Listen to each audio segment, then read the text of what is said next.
just underneath your breath.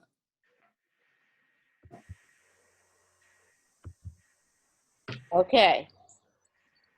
I'm introducing Natalie Bumgarner, who is the Residential and Consumer Extension Specialist. And she is also the coordinator for Tennessee Extension Master Gardeners. Is that right? Yeah.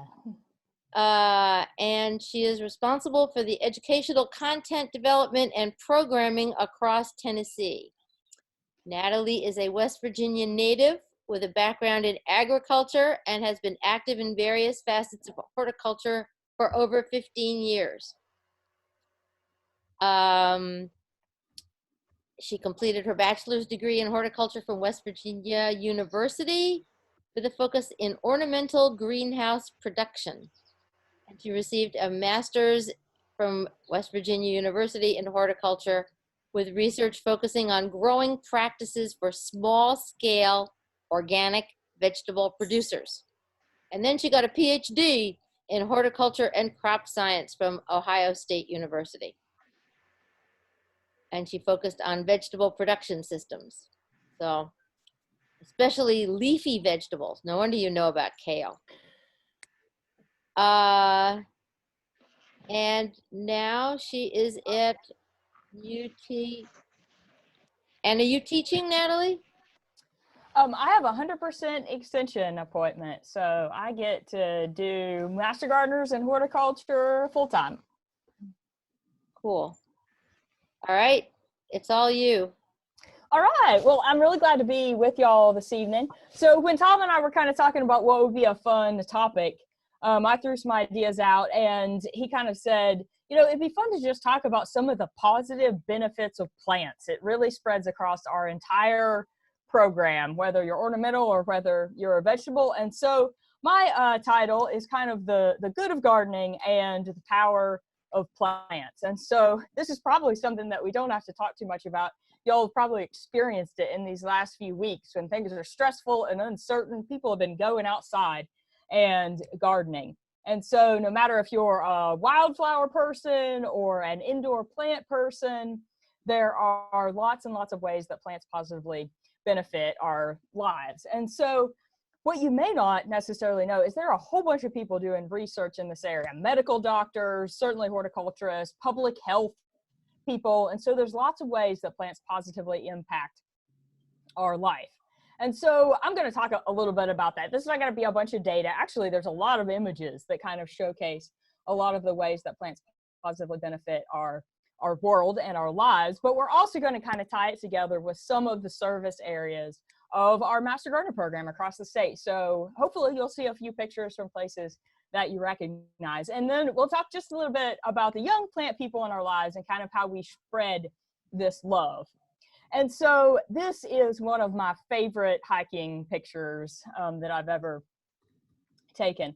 And when I look at this picture, honestly, I just kind of exhale, you know, because we know that there are ways that plants impact our physiology, just the way that our bodies work. And so nature, often for many of us, looks like this, right? So whether it be a mountain shot or a river shot, this is probably what we think of. However, when we look at where our world is going, urban populations are going to be the vast majority of where people live in the coming years. So nature does look like this, but nature can also be kind of as we know it, right? So green space can look like this, you know, wide open spaces and fence posts. I grew up in a place where there were only 5,000 people in the whole county, right? So, you know, more cows than people kind of situation. And that is green space, right? But green space can also look like this. In fact, in Europe, they call it vitamin G. It's such an important part of the way that they design their cities and their lifestyles that it's recognized that being able to spend time outdoors is a crucial part of health and well-being for their entire populations. And that scales down to our own gardens, right?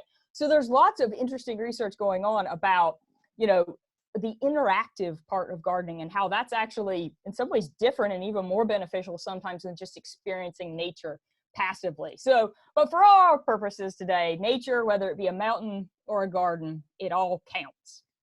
And so there's lots of ways that plants and nature impact our health, right? Beyond the apple a day, there's lots of ways that they reduce stress just by being able to spend time outdoors, right? So it can lower cortisol, that stress hormone. It can lower our blood pressure.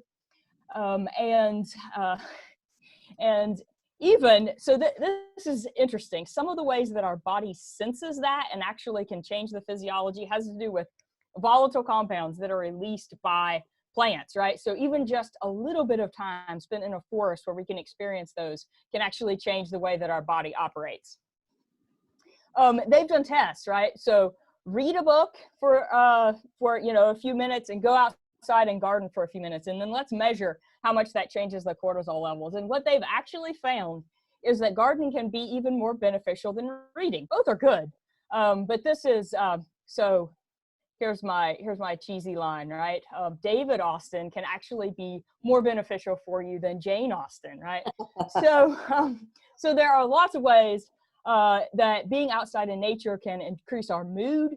It can lower anxiety. It can reduce frustration, and truly allow us to decompress in a way that the constant agitation, right, and the competition for attention in urban environments doesn't, right? So here's the geeky scientific way to say it: to maintain the adaptive resources, right, so that we can continue to meet the demands of life. We all would say it as gardeners a whole lot different, right? It's our catharsis, it's our saving grace, it's what allows us to exist with people kindly.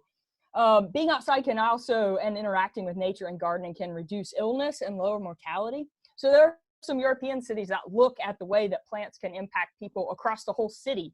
They can actually correlate how much green space you live in with how much your life expectancy could be. And so there are some positive associations there. It can also restore us, right? Here's no surprise to gardeners. They've tested whether learning new skills during an educational lecture or about plants, or actually participating with plants, which one helps you recover faster? You're like, wow, I'm glad that we needed scientists to tell us that. But actually doing the horticulture was more effective in being a restorative environment. You all know this. This is actually a Chattanooga area shot, so it sounds like it's open, and you can go back to reflections writing. That just being able to experience those can change the lowering that threshold of background noise in our environment helps us to better think and comprehend. And being around plants and even seeing them can actually reduce recovery time in hospitals. So one of the kind of foundational studies that really started this was a doctor back in the 80s did a study where patients looking out their hospital windows either saw a big brick wall or some actual plants. And people, needed less painkillers, and they actually shortened their recovery time if they could see live things out their hospital window. In some ways, this seems intuitive, but being able to document that has changed the way, that hospitals operate. In our extension program, we see that restorative capacity in a lot of different ways. These are young people in a Master Gardener program where they are spending time, with adults who care, and it reduces the recidivism rate for these young people who are in juvenile detention facilities. Can even help recover. This is actually a survivor outreach services house. This is a project of our Montgomery County Master Gardeners that landscape this whole area at Fort Campbell. So there's lots of ways that restoration is a part of what we do in the Master Gardener program. Of course, I feel like making it, 5 minutes into the presentation before I mentioned vegetables was a success. And so how much gardening and horticulture impacts our nutrition and our health is also very important. And this number may be low for 2020. We've probably got higher than 25% right now who are at least attempting to grow their own food, whether it be on a scale like this or on a scale like this. Not only what we consume, but also just the physical exercise and the act of growing plants and nurturing something can have a positive health benefit. In our Master Gardener program, it looks like a huge range of things, whether it be hydroponic, whether it be community gardens. This guy's my favorite. Like, that's Joy zucchini right there. You know it's early in the season because we don't have that joy when we're on like zucchini pound 250. Gardens that are all about donating to local food systems. In fact, last year in the Master Gardener program, we donated over 30 tons. So these are actually a few of my peppers that are going to an East Tennessee food bank. And so it's a huge part of what we do contributing to the food system. And y'all absolutely do it all the time. I had to include a picture there that had Katie's pretty little hoops. I love the row covers on the gardens there at the food pantry gardens. So there's lots of ways that plants benefit our health. They also benefit our homes, right? Whether it be in landscaping that can positively impact our pocketbook. Everything that we spend on landscaping can actually come back in house values. This is actually my own house, just so you know. When I bought the house, there were boxwoods on one side and hollies on the other side, and square hedges. You know, so we're going hydrangeas now. But there's lots of ways that the vegetation around our houses and landscapes can benefit us, you know, financially, whether it be reducing heating and cooling costs or our health. For those of us who know the feeling of like first base being a tree, then we know that lawn and gardens and landscaping was a big part of growing up. It's a whole lot better than life on the screen right there. As Master Gardeners, we have a huge emphasis in supporting how plants can beneficially be placed in people's landscapes and in their homes. So lots and lots and lots and lots of demonstration gardens to help people learn how to best use sustainable practices in their own gardens and homes. Even first-time homeowners, right? So this is the Habitat for Humanity folks who are being helped in learning how to manage their own very first landscape. And it's not just the plants outside our homes that can benefit us, it's actually the plants on the inside of our homes. So interior plants are a whole lot more than just macrame. They can increase the humidity, which can actually keep us healthier in our inside environments. They can remove carbon dioxide, volatile organic carbons, all kinds of particulates, and up to 90% of the formaldehyde in our homes is coming off of our carpet and furniture and all of those manufactured items. And they can relax us just by being in the environment in which we live. So whether it be our homes, our health, our nutrition, our communities, it also impacts our schools, right? So when it comes to kids and plants, this is some of the most exciting data that you can see. When we have kids outside in gardens, taking them back in, it can increase their test scores. Having plants in the classroom can actually increase their attention and reduce some of the symptoms of attention deficit, less misbehaving, and more positive work environment for not just the students, but also the teachers. It's not just thinking better and doing better classwork, it's also eating better. So school gardens has been a huge way to increase the consumption and help kids eat a wider range of food. And research has shown that that can even benefit their lives as they get older, that those food consumption patterns they can carry with them as young adults as they get older.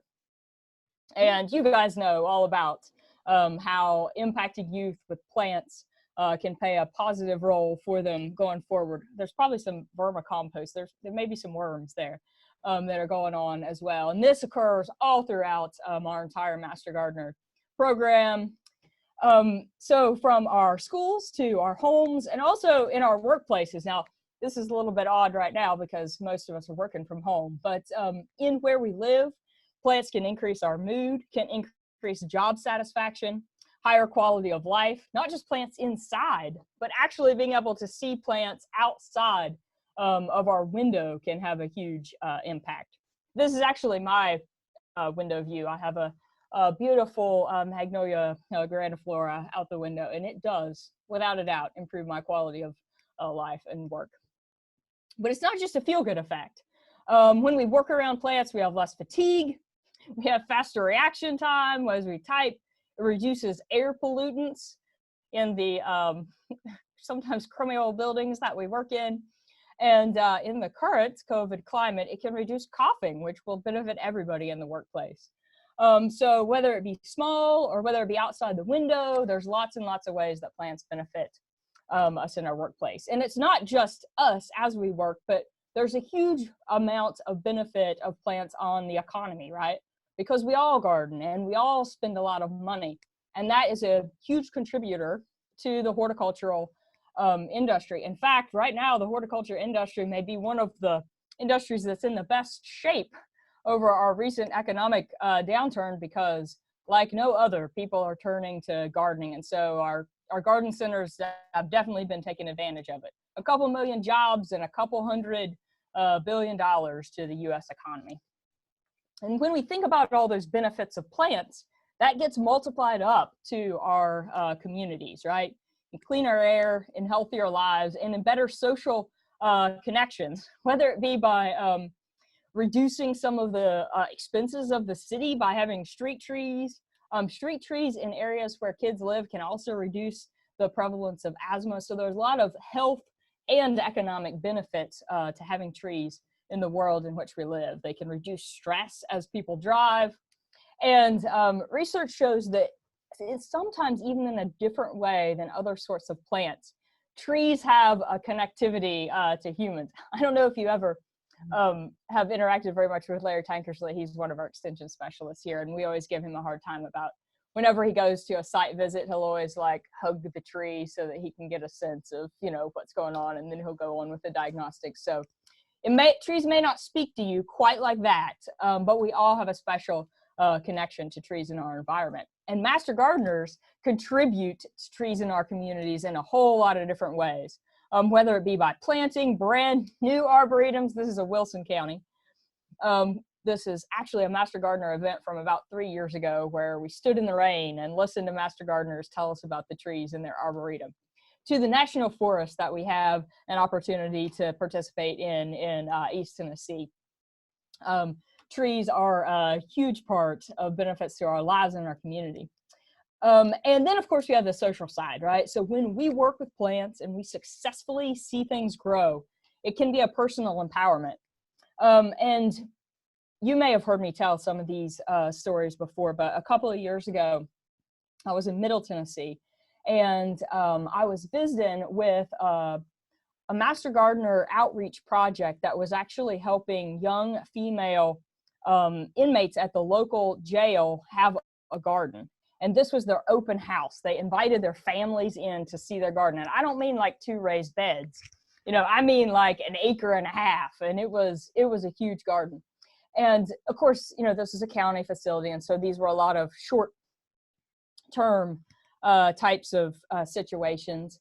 And one of the young ladies that I was visiting with was very soon to get out. And she was moving on to kind of a step, you know, down facility that was going to help her with some other rehabilitation things, because I think she struggled with drugs. And she was saying, you know what, I've researched this facility that I'm going to, and they have a garden, and I know how to grow vegetables. And like, I still almost get, you know, goosebumps telling that story, because to her, it was just a crucial bridge to the next step in her life. The fact that she was carrying something with her that was going to be valuable to the next step. And it's something that we all take for granted, but there is a lot of empowerment, and growing plants and success at that can change the way that people operate. So in community garden situations, sometimes plants can be a benefit in reducing crime and violence, increasing social cohesion and support, which we all are confident that we will get again when we can interact in these ways. And plants, of course, have a huge value in our environment. This picture, I can, of course, you guys are familiar, you know, with the wildfires that happened in the Gatlinburg area. And this picture is actually taken at one of my favorite trails, like the spring after, and just a huge wildflower diversity. And when I went there that spring, you know, I was worried at just, you know, not being able to see anything. And I swear there were more species there than I had seen, you know, the spring before. And so I took this shot, you know, you can see with like burned out trees and just the herbaceous plants coming up into that devastated environment.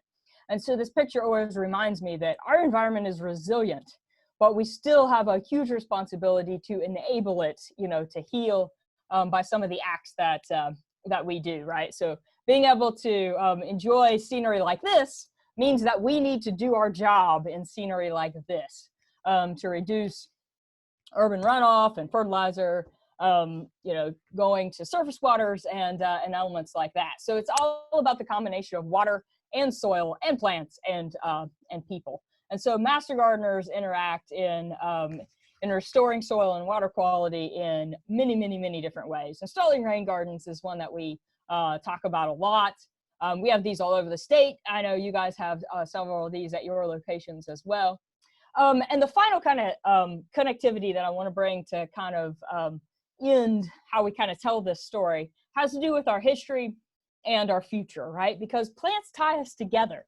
And so this is actually our Eastern Region Master Gardener Conference last May. I think this may have been May 21st. Like a year ago today, we were able to all be together, and I am confident we will again. But plants are a way that we tell our history, but they are also our path forward. And so how we invest in the young plant people of tomorrow is a huge part kind of who we are as crazy plant geeks, but also as master gardeners and as extension members. This was 4-H Congress a couple years ago where I taught kids to graft. We got to, working with teenagers and razor blades, I am just fearless.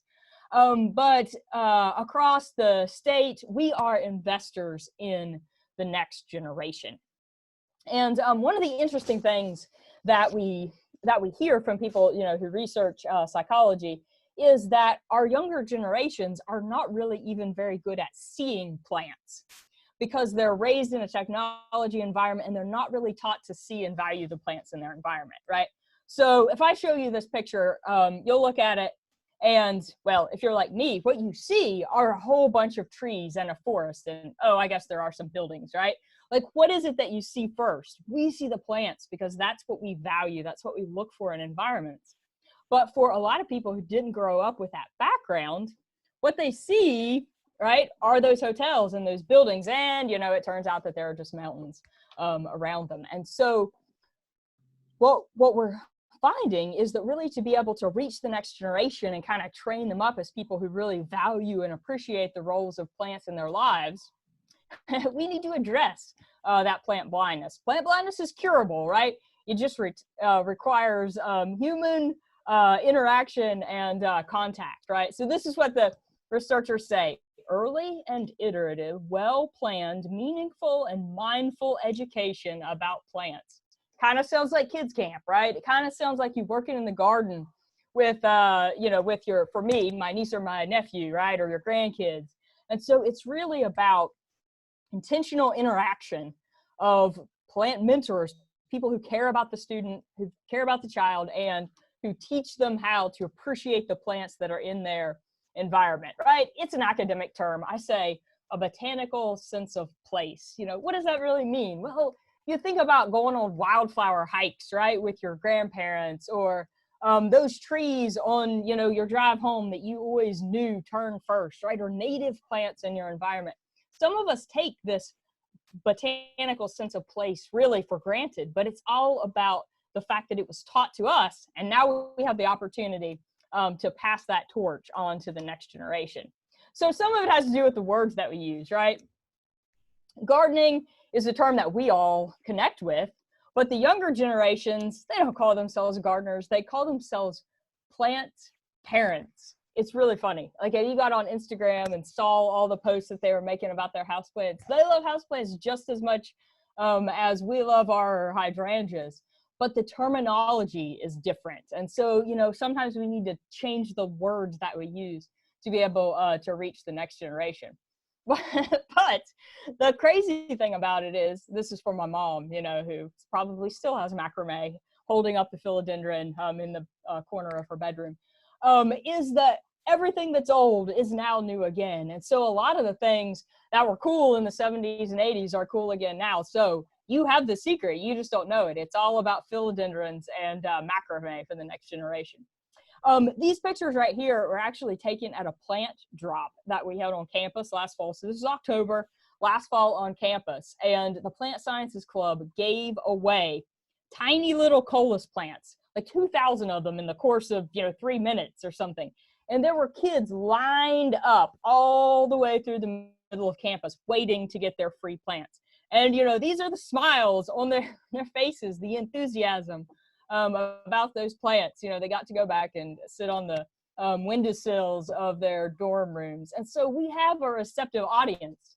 It's just up to us to kind of invest in them and pass the torch. And it looks like a whole lot of different things, whether it be young camps or whether it be wildflowers, right? So when I use this term plant mentor, it always makes me think of kind of the people who poured into us, right? Who was it that taught you how to love plants? You may all have, I'm sure you do, have a story of that. It may be someone on this call. Like some of your Master Gardener friends may have been your plant mentors. But if you ask me, it's definitely my grandmother. And my grandmother is now 90, and there's this spot on her farm across the creek where there are dogtooth violets in the springtime. And it just so happens that the dogtooth violets usually bloom around her birthday. So we have this, tradition of going to see if the dogtooth violets are blooming on her birthday. This is her birthday in year 88. I had to move the rock every time she needed to take a step so that she didn't get her feet wet as we walked across the creek. My mom and my aunt took this picture. They were not helpful at all. This is year 89. We dispensed with the rock. We just walked through the creek and all got our boots wet. And this year, she went again, but I don't have a picture from this year because, we were quarantined and I couldn't travel. So, so these are the people, that poured in to me. And I hope that I'll have the opportunity to do the same thing. This is my niece over here on the right. She loves tomatoes. That's me over there with the spilled onions.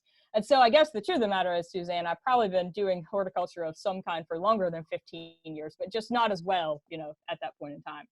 So it's all about taking that gift of investment in plants and the lens that we were taught to see through and being able to share that with the next generation. So I know that you guys are doing it, and I hope that this is, just kind of an encouraging way to say, keep investing in the next generation and pouring into the next group of people who are going to learn how to value plants. So spread the good word.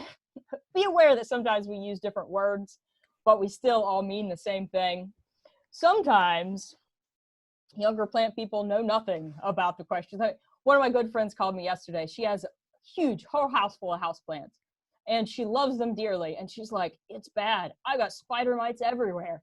I'm like, oh, spider mites, that's hard. We're going to do this. We're going to do this. We're going to work on this. And then, she sends me a picture. I'm like, that's not a spider mite. Like, that's a mealybug. I mean, those aren't even close, So, so it's all about, being able to help in a way that's graceful and providing guidance in the right lingo, and share the joy, because plant blindness can be cured, right, with contact. So this is my last slide. That is my nephew, and he is not plant blind. He loves leaves. And so I just thank you all for all the work that you're doing to cure plant blindness in the Hamilton County area, and keep up the good work.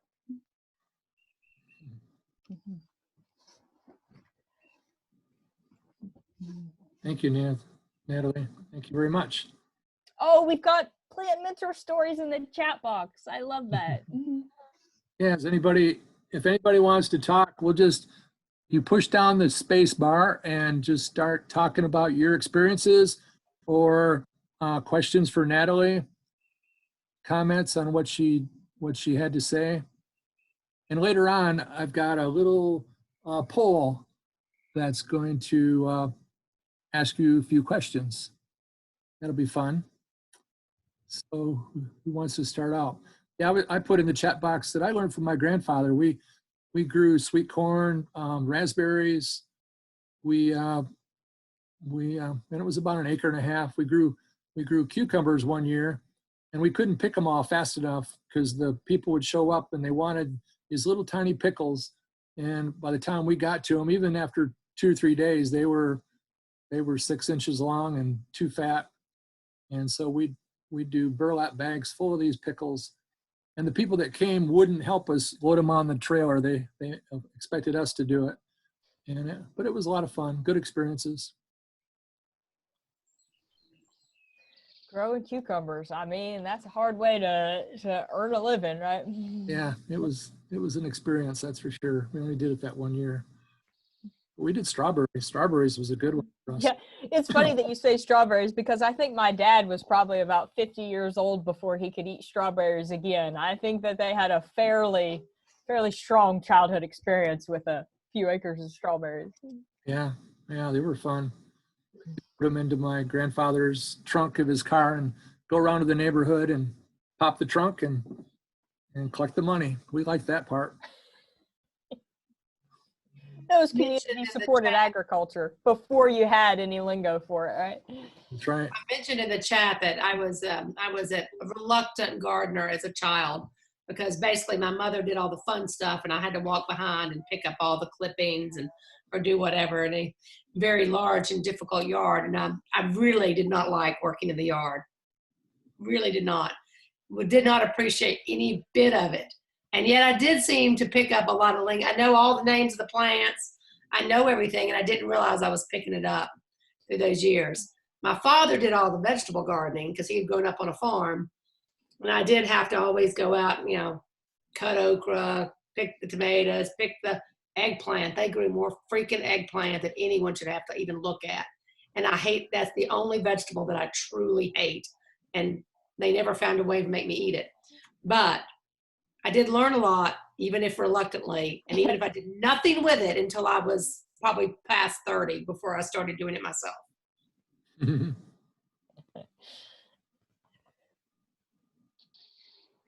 anybody else have a? Oh, strawberries and watermelons. Watermelons, I mean, that's real work, hauling watermelons out of the field. Oh yeah, I didn't do that part. Not in Michigan. We grew pumpkins for pies, acres and acres of pumpkins was our cash crop. Also very hard work. Yeah, yeah. And over a fairly short time frame, I mean, you got to get in and get them out. I know Patsy's on there. Patsy is one of our master gardeners who has a long history of 4-H. She might not be able to record. I know she's been typing in there. The microphone may not work. My mother gave me a package of seeds when I was 6 years old. My parents actually met in 4-H work and then were leaders for many, many years. And so we did everything, all of the vegetables, all of the animals, chickens, pigs, cows, even had a separator. We sold, Daddy's cash crop was cream. He separated the milk and sold cream.